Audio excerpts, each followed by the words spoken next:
Good afternoon. You see, I have arrived with 8 accomplices today, all named on the program sheet. You know what we're aiming at, but I should just tell you perhaps how we arrived at this and the purpose. As you know, the overriding theme of all the lectures, these 6 lectures this year, is the theme of authenticity. We've done various aspects of, whether a piece in question is what it says on the tin and that sort of thing last time, many fakes. Next lecture was going to be taking the story of music, as it were, from the manuscript or from the library stage into the sort of thing you can pick off the shelf and buy, i.e. the work of the musicologist and the work of the librarian and the historian. And then the final lecture was going to be carrying that story on, which is dealing with the business of picking the printed volume off the shelf and deciding you're going to include it in a recital, in a concert, in a recording.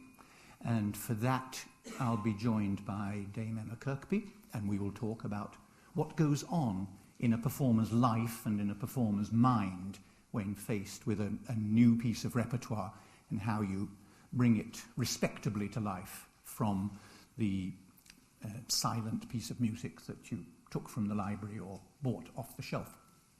That does seem to leave one stage missing, you'll see, and that's the stage before the thing hits the paper.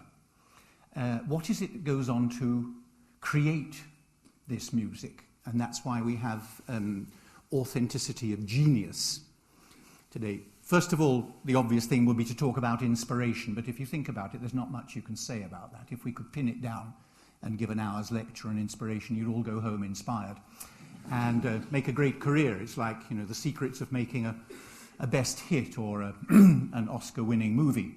Nobody can quite pin down what the recipe is, and therefore looking for it tends to lead with you feeling less inspired and more depressed than you would otherwise in just admiring it. But it is useful, I think, to consider what we mean when we are dealing with inspired prodigy or genius composers or performers. And we might ask ourselves, to be a genius, do you have to be precocious, for instance?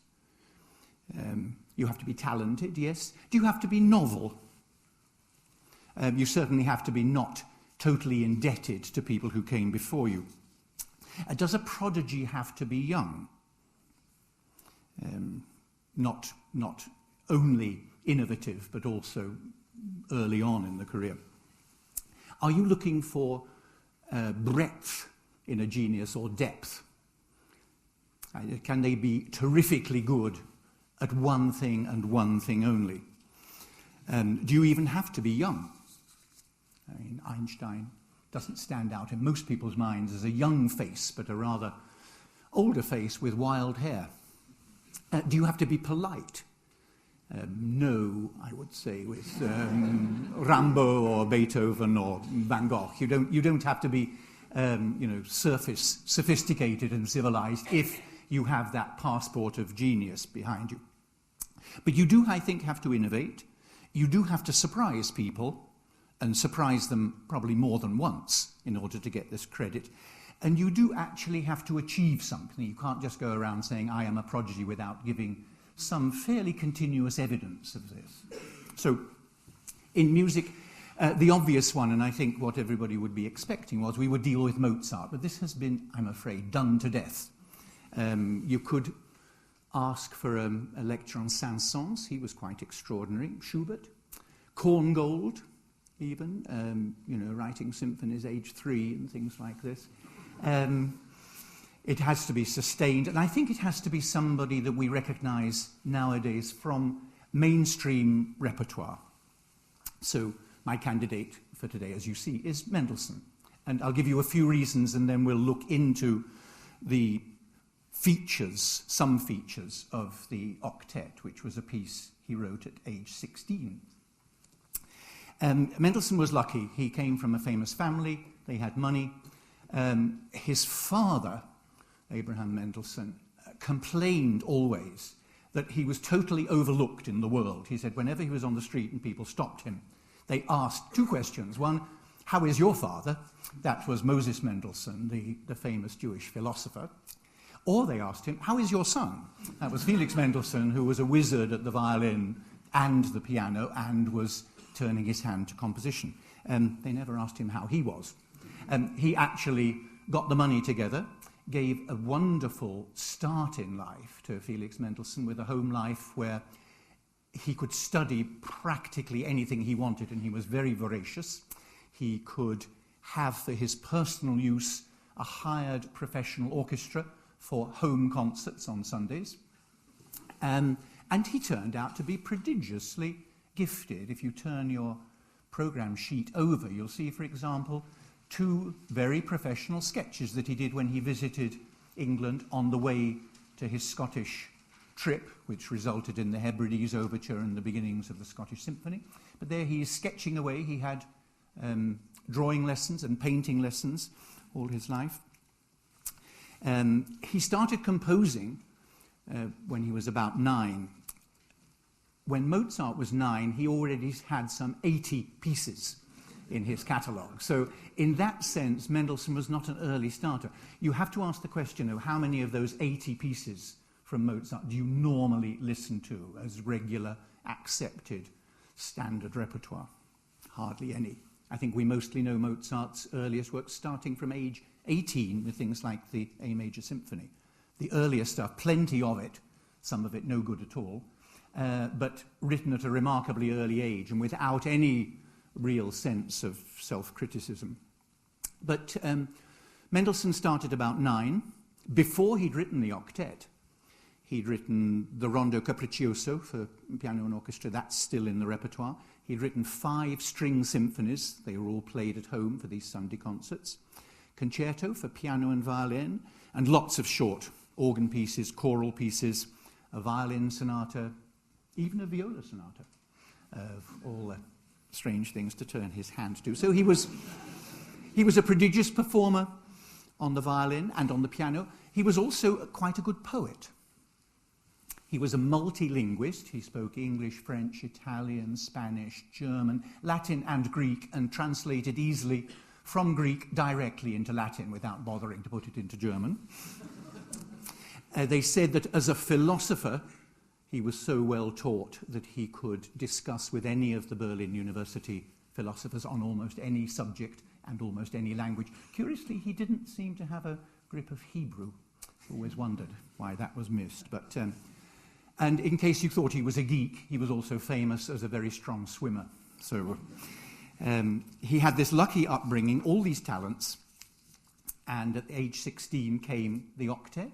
At age 17 came the Overture to Midsummer Night's Dream, both absolutely standard pieces nowadays. And as I say, there's nothing in Mozart's repertoire that you could match that against. In the case of the Octet, what do we see in it that makes it stand out, that you could say this boy is particularly gifted and different? Well, a first thing to note, I think, is that we must call it an octet and not a work for double quartet. It's often referred to, just so that you get the grouping clear in your mind. There are contained here 2 string quartets. So you have 4 violins, 2 violas, 2 cellos. But although the models that Mendelssohn could have looked at did use quartet versus quartet, Spohr, for example, wrote 4 of these. And the writing of those is definitely quartet 1 speaks, quartet 2 answers it, they all shout together, then quartet 2 does something, quartet 1 does something, and they all shout together. It's a little bit obvious antiphony. And Spohr came across Mendelssohn's Octet, and he said his own double quartets were the only ones of their kind. An octet for stringed instruments by Mendelssohn Bartholdy belongs to quite another kind of art, in which the 2 quartets do not concert and interchange in double choir with each other, but all 8 instruments work together. So it is genuinely a piece for 8 equal individuals, and you will notice no, I think I'm right in saying nowhere in the piece do you actually play as quartet versus quartet. Have you spotted any moment in? No. I think you'll always find different combinations, different ways of revealing the players. We can demonstrate one or two of them, for example. The last movement, it's winding up the whole piece with a fugue, and it does the obvious thing. A fugue consists of subject entries. This is a rather sort of stampede of buffaloes type of fugue subject that begins, and it begins at the bottom here with the cello, and it just goes round the group like that, introducing itself, so you can very easily count without any need to concentrate on texture or any form of analysis and on thematic things. You can take it entirely by numbers and the fugal texture that is being built up. Just let's hear this one. And notice how it ends when all the fugue is in what they next play.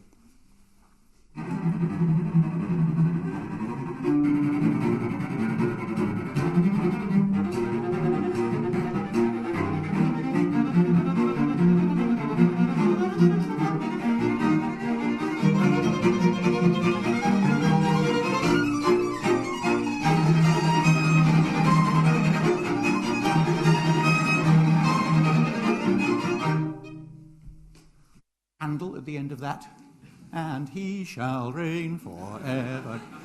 I think that's deliberate. Mendelssohn and everybody knew that oratorio well. You can't quote it in the top line of a piece going at that rate without people saying, oh, we know that melody. I think it was a deliberate, hardly private joke. The reason for it being there, I think, was this was written as a birthday piece, and it was offered to a friend of his, Eduard Rietz, violin teacher, violinist, later leader of the Leipzig Gewandhaus Orchestra, a great friend all his life. The piece was finished 2 days before the birthday, so they didn't have long to learn it, to perform it. And if you turn to the beginning of the work, rather than the finale, which introduces all 8 players, you get a completely different texture, showing you, yes, this is clearly a birthday present for one violinist, and everybody else is just going doodle doodle. Did I skip one?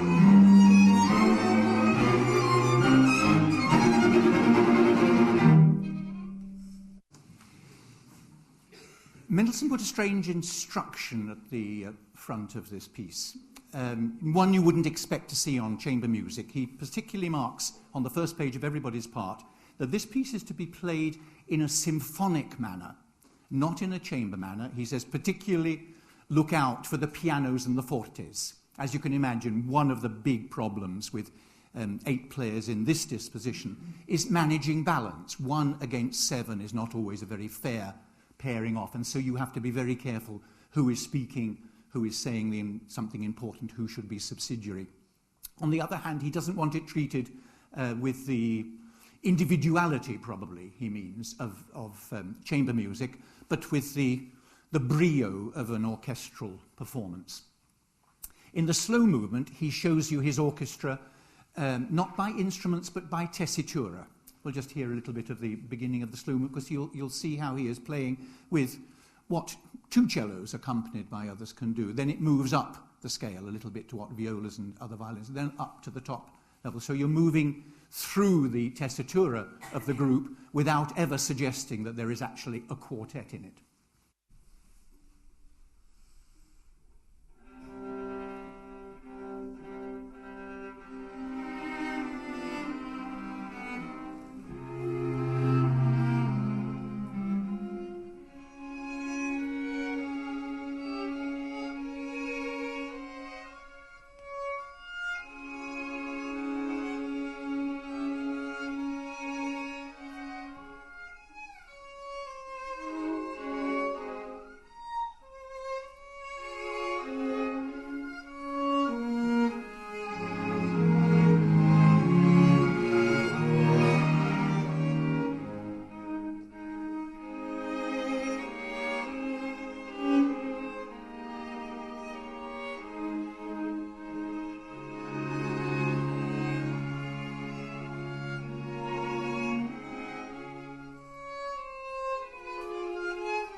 you'll notice that no player is ignored in this setup, and particularly the violas are not ignored. I think they get special treatment.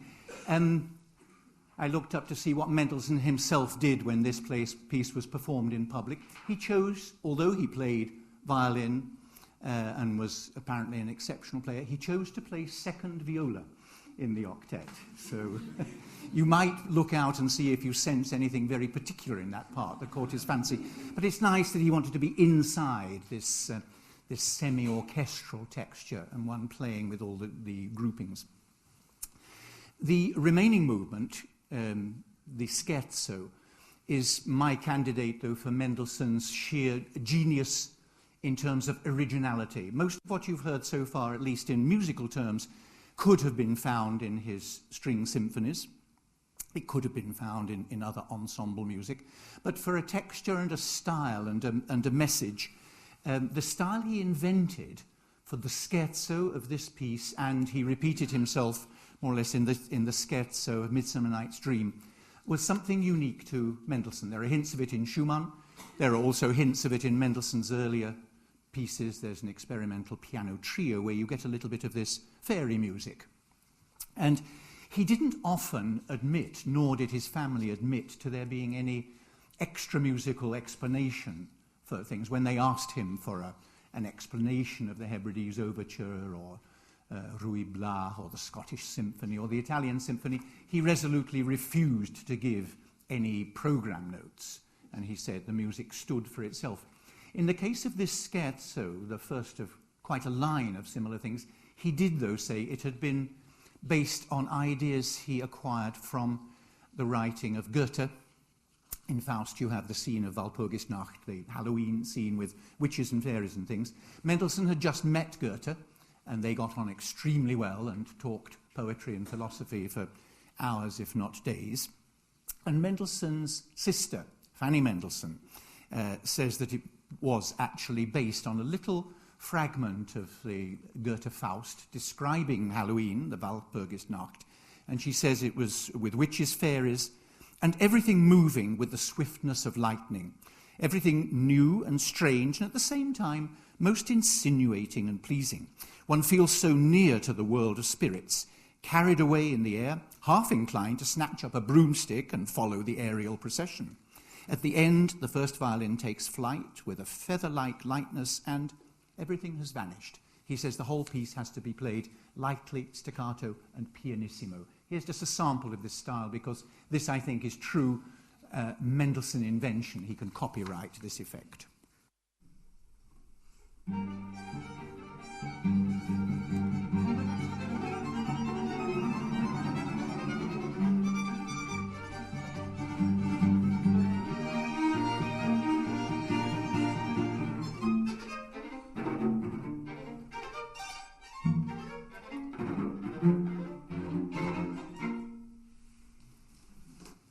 That comes again in an orchestrated form. Mendelssohn obviously liked it so much. When his first big full symphony was written, he had doubts about its minuet and trio, so he scrapped it. He was always scrapping things. He was a great one for revising.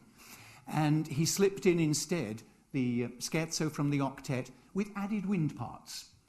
So you have a complete orchestral additional layer available to you, and the scherzo itself played by the tutti orchestra. But he knew it was going to become a trademark style of his, and one that other people have tried since to imitate, never quite so successfully.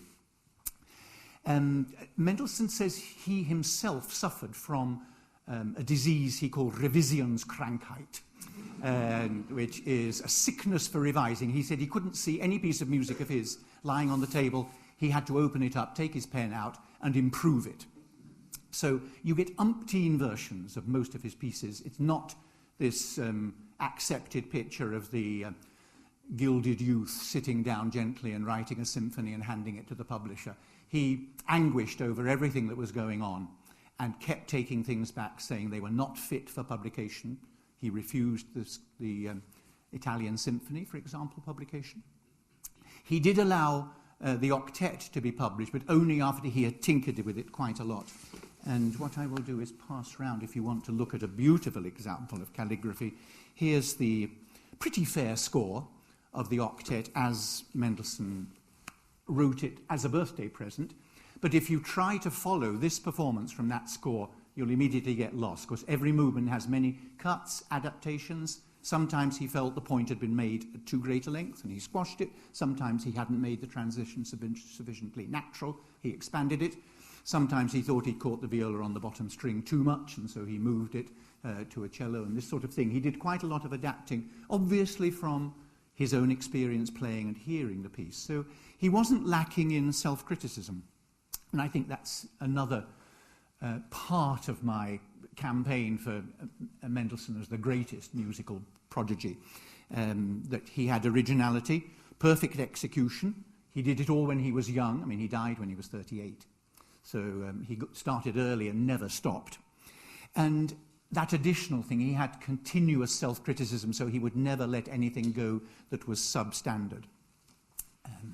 I think I'm open for suggestions after the performance of the octet for anybody else who might vie for this top spot, but for the moment, this is my candidate.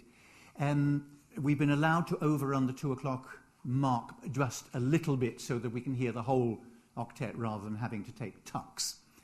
But I don't mind at all if you need to go at 2 o'clock, creep out. We won't scowl at you. But it will give a little time, I hope, after the performance is finished, that we can have questions and you can quiz me or any of our 8 stalwart players on this particular piece. Thank you very much.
My name is Frank Cox. I'm a fellow of this college, and my normal task is to stand up here and remind people that it's 2 o'clock and would they please go home, and thank the various performers. We have a special dispensation today. We're allowed to go on to 2:15. And before I thank Professor Hogwood behind me and the musicians, they have agreed to answer any questions. Now, I don't know how you do that. I've done it with quartets before. I don't quite know how you address the fourth violin or the second viola. So you have got a specific question. Could you aim it at, well, any of the 9 people here, not myself. Now, there's a microphone. It's very difficult for us in the front to see the audience. There's a microphone coming forward, I think. Who's going to start the question? Oh, there's one right beside you. Yes? Oh, yes, please. Yes, it was a wonderful performance, full of enthusiasm and so on. You mentioned, Mr. Hogwood, that Einstein, was an old man. Everybody sees him as an old man. But he did his most remarkable work when he was a fairly young man, 1905. Now, in maths and physics, a sign of genius, perhaps, is that the work that's done is somehow a solution to a problem that's been worrying other people for a very long time. And I wonder whether, and you could argue that in literature this is so as well, but what about in music? I mean, did anybody take up that idea of the scherzo of Mendelssohn's and somehow push it forward even more? I mean, there are a lot of references in music to the composers of the past, etc. But is there a kind of a looking forward in music, as there certainly is in science and mathematics, and perhaps in literature? It's a good question because we have a different viewpoint on music nowadays to that taken by most centuries up to and including the 19th, where everything that was relevant was expected to be recent, newly composed. You went to a concert for the sheer purpose of hearing a newly composed piece. It's no longer quite so expected nowadays, where the majority of concerts are museum showpieces of established classics. So the pressures on a composer up to the 20th century would be to make clear where they differed from their predecessors, because rather like a fashion display, you were only good if you compared well with last year's cut. And if you could hit on a new line that had not been thought of before, or produce a new sound, or, I mean, literally sometimes, Mozart discovering the clarinet, which had not been exposed really at all in public, and falling in love with it, and discovering that it was a passport to a new means of expression. And we have the quintet and the concerto. Novel in many ways, but to most people of that generation, it would have been the novelty of the sound. Similarly, the novelty of the sound of the Mendelssohn Scherzo, I think. It was a style that was invented. You've heard it quite a lot in incidental music. You've heard it in Tchaikovsky. You've heard it in Wolf Ferrari. There's a set string style now for this light. Any other candidates for that one? This sort of scherzando style, hardly touching the string with little fragments of music. Once it's been done, it's not novel, and once it's been explained to you that there was a poetic picture behind it, I think you can see how the invention came to Mozart, and he wasn't shy at explaining that on. Whether then people felt it was fair to take it up and improve on it, if you could, copy it, you shouldn't be seen to be copying too openly. So I think, unlike the standing questions of maths and physics and chemistry and that are waiting there to be solved, and your success in the academic world depends on you being the first to crack that particular code. In music, it is much more in the realm of invention of something that hasn't been seen or heard before. The other thing that I think you have to sense with a lot of 19th century composers is this shadow of Beethoven behind them. I think we forget now to how many young composers it's terrifying to have a very famous dead figure looking down at you. And Brahms felt this, Mendelssohn felt this, They wanted to be seen to be following on as admirers and disciples, as it were, of the great name that had died. But in no way did they want to be seen as imitating the effects. You find a lot of embarrassment in Mendelssohn, for example, when it's pointed out to him that when you begin the last movement of a symphony with a types of recitative discovering the theme of the finale, a beautiful idea, and very well done by Mendelssohn in the Reformation Symphony. But the minute somebody in print, a critic said, but of course we know where that comes from, it's Beethoven 9, he used a recitative and you got into the finale, the first thing Mendelssohn did was cut out the complete movement, because he didn't want this reference point. So I think that was more of a spur to originality than not living under the shadow of the great man. As for solving problems, nobody knows what a musical problem is until it's been solved, luckily. We don't have a list like a mathematician does of unsolved equations. We go in, we find the music, we play it, and we say, wow, that is new. We haven't actually touched on this before. You wouldn't have known that it was a missing element until you actually come to playing it, I think. So there, the ground plan is different. There's, of course, the other difference between science, I'm a scientist, and music, is that if a scientist decides he's going to borrow somebody else's piece of work, or a mathematician does the same, that is the end of their career. Whereas in music, it may well be the beginning of Handel's career. Handel's career, as we've heard in previous lectures. Are there any more questions? There must be some more questions at the moment. There's one right at the back.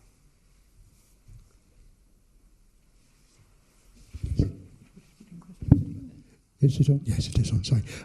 Thank you for a fascinating lecture, sir. I want to talk about a slightly different genre. I've done a very tiny piece of composition, in particular in relation to brass bands. And I found that to get my ideas down onto paper, I always have to make recourse to a keyboard. Now, would Mendelssohn need a keyboard, or could he just write it straight down onto the page, please?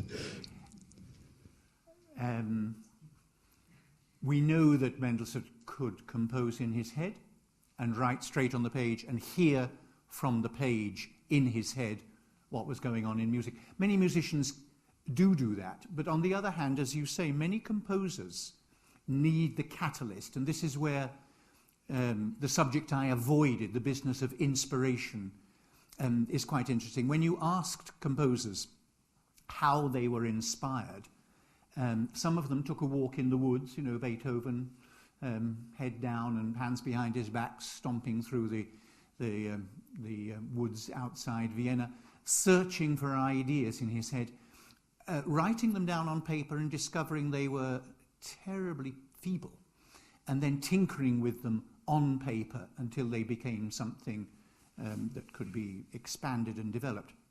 On the other hand, you asked Haydn how he composed, and he said, rather as you described, that every morning he got up, said his prayers, sat at the keyboard and extemporized until an idea came to him. So there is a whole school of composers whose way of hitting on inspiration is to play, and suddenly their fingers achieve something and they go back and pounce on it. Other people merely by thinking. Some people, I'm afraid, by going to the pub and drinking until the muse arrives. And this is more a 19th century view of waiting for inspiration to strike. But the standard 18th century school said, work. Get there, sit in front of the page, rather like you advise a novelist nowadays. If you're writing your first novel, sit there in front of the computer. Don't go away, and eventually you'll have to learn to fill the page. So I think the attitude of working at it and hoping that you hit something good is the way forwards on this.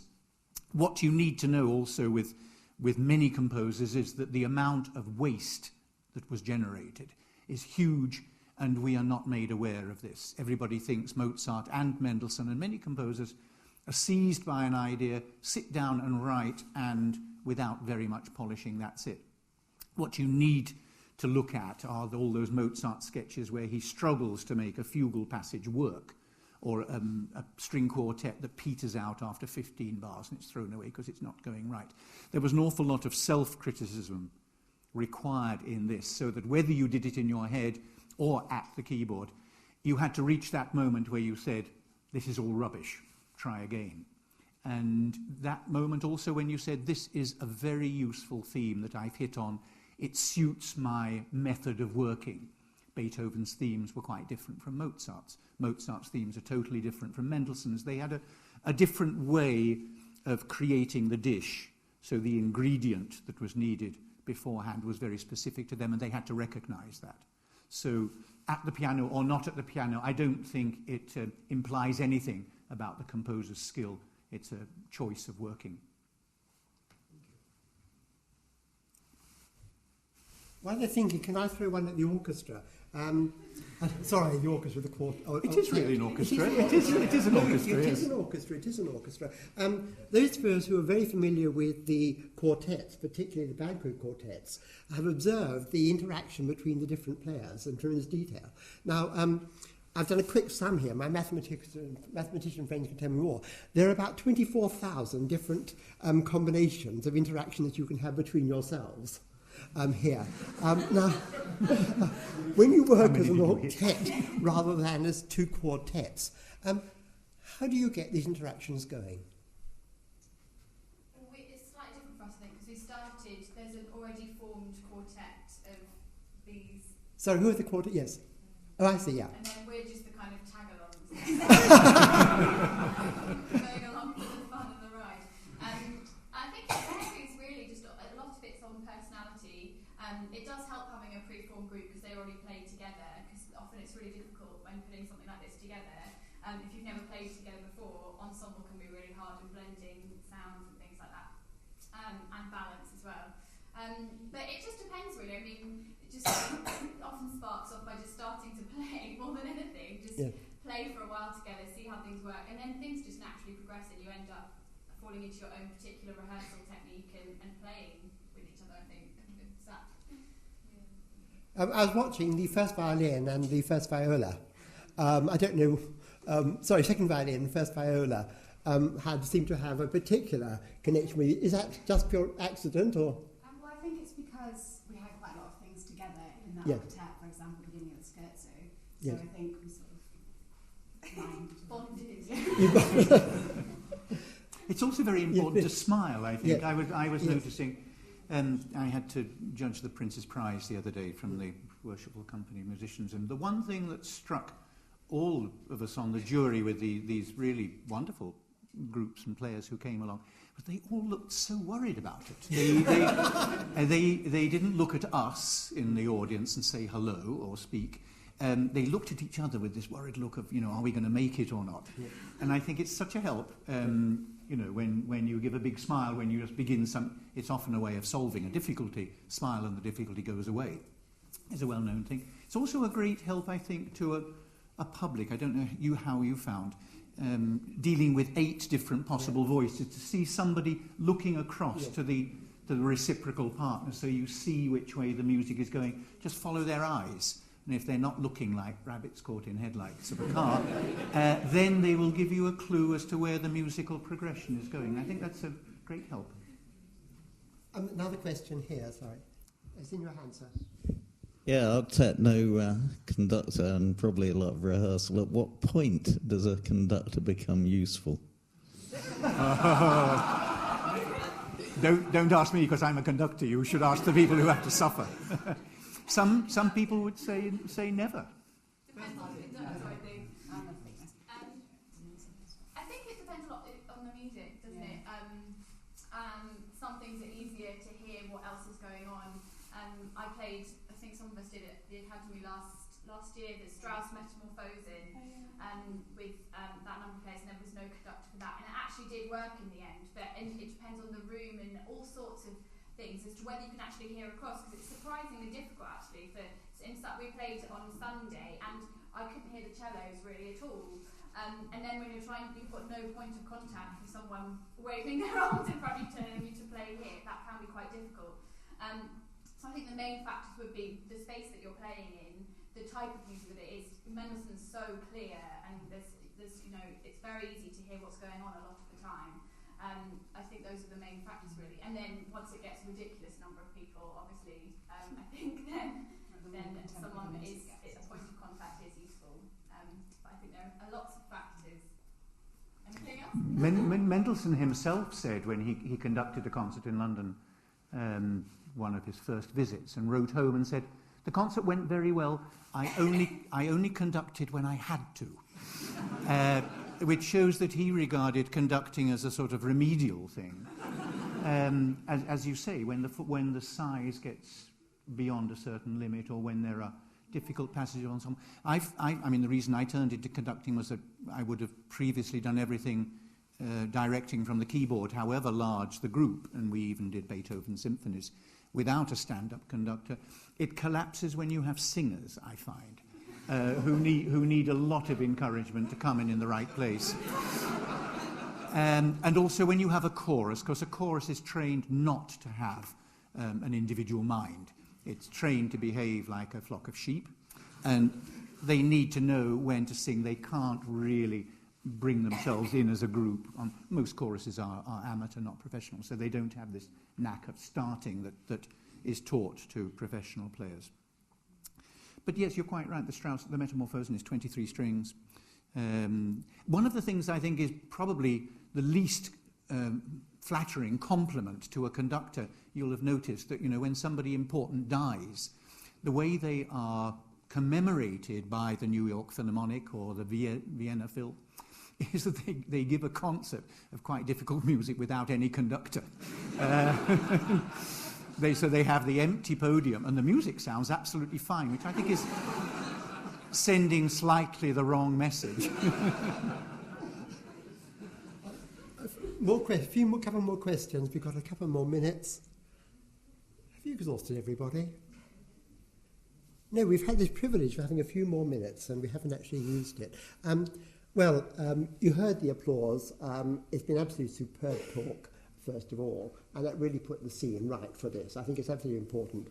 And those of us who have been coming to a number of these Gresham talks have appreciated having an expert in music, a musicologist, explaining the music, and then the music really takes on a completely different complexion once you start looking at it. And thank you very much indeed for the introduction to that. And as for the musicians, it's 4 violins, 2 violas, 2 cellos. I can't introduce you individually because I left my glasses down there. But nevertheless, it's been absolutely magnificent performance. We've been privileged, really privileged here this afternoon to be able to walk in out of the cold outside and hear such a marvellous performance, which one wouldn't normally get because it's usually tucked away somewhere else, this particular piece of music, and we've been terribly lucky to be here this afternoon. Now, I suggest to all of you that you take your programme home with you, because on this, there are the names of these 8 musicians here. They are going to be important musicians in the future. What's their names? It's a very difficult profession to get into, but among these, I hope most of you will make it into the professional field, and then we'll be privileged to say, oh, we heard them when they were students. And that's, I think, probably the best compliment we can possibly pay.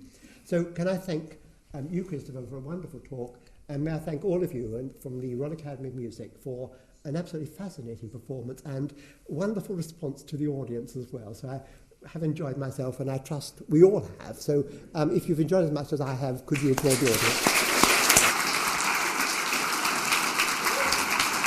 Bravo.